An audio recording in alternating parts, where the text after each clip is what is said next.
Hey everybody, thanks for tuning into the silliest thing I saw this week, Nick Sirianni edition, presented by Viore. Stick around to the end if you'd like to hear more about Viore, or go to VioreClothing.com/Harris for 20% off your first order. That's VUORI, Viore.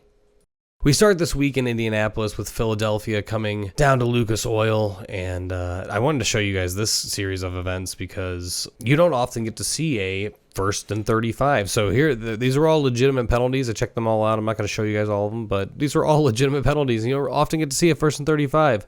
So this is how we got there. And what we're going to see here is Jalen Hurts throwing one out to the flat. And I don't know, I guess it's just like the guy kind of slips. This is what happens. It's a illegal man downfield. The guy just kind of slips. It's more of a slippage problem than anything else. But it is a penalty nonetheless.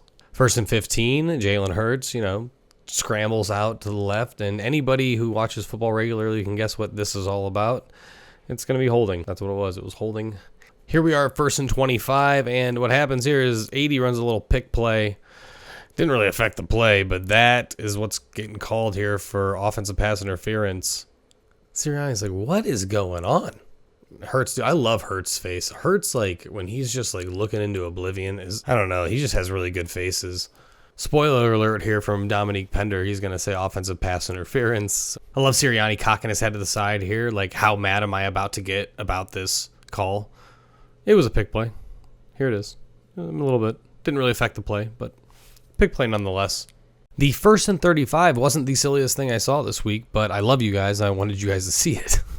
And this also isn't the silliest thing I saw this week either. But this was insane, so I had to show you guys. Okay, so we're coming out of the 2-minute warning. The 2-minute warning has happened. Nick Sirianni has some kind of play called up, and it looks like this. It looks like a weird, maybe quarterback sneak, but it's 4th and 2, and it's not like they're going to push him that far, so Sirianni has to call a timeout.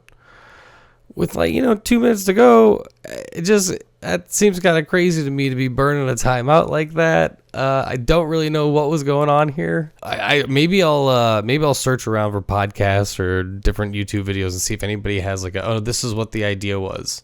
And Philadelphia converts on 4th down, and a couple plays later, Jalen Hurts takes the snap and just sees a lane and takes it. We get the celebration of the year from the Colts mascot. Really getting into it. I appreciate it. Yep, I like the finger point, especially at the end. It's almost like he's a Sirianni fan. Maybe Nick was really in with the mascots at his time in Indianapolis, but I want to show you guys this. Nick Sirianni gets a little hung up here. I thought that was funny. I don't know why. Just enjoyed it, so you guys can enjoy it too. But this is the silliest thing I have seen this week, without a doubt. The Colts get the ball back and do absolutely nothing, basically. Philadelphia wins. Nick Sirianni decides to take his moments of celebration. Belt comes off and start yelling at Colts fans. At first, I thought he was talking to the Philly fans, and he was just really getting in it with them. And it was like, yeah, buddies, we did this. But no, he's totally busting the faces of the Colts fans. This is how bad I wish Frank Reich was still here. Just channeling his rage. Jeff Saturday fixes his hair. Hair looks great, Jeff. Don't worry about that. And if you thought Sirianni was done, he's not. No, I'm going to give you one.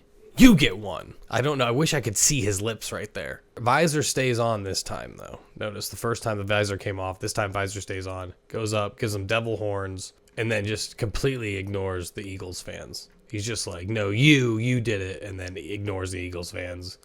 When asked after the game why he was so emotional on the sidelines, he offered this. I'm emotional because I love Frank Reich. I really do. I guess his time in Indianapolis was really important to him, I suppose. I mean, he's an emotional guy. Wears it on his visor, I suppose. But that was the silliest thing I saw this week. If you guys like this show, please comment below. But really, if you like this show, the reason this show happens is because of Viore. So go to VioreClothing.com/Harris to let them know that you love the show. Buy something there. We'll get you 20% off of it. It is some of the most comfortable clothing that you can buy. I love it. My wife loves it. Christmas is coming up. It's nice to know that I can just check that box because I know she'll love it. Check it out for yourself. VioriClothing.com. That's VUORI clothing.com/Harris to get 20% off your first order. Thanks so much for watching. Please, please, please smash that like button, write a comment, tell us who else you'd like to see us review film on, and of course, best of all, please subscribe to our channel and then click that little bell above the subscribe button and you'll be notified whenever we post a new video.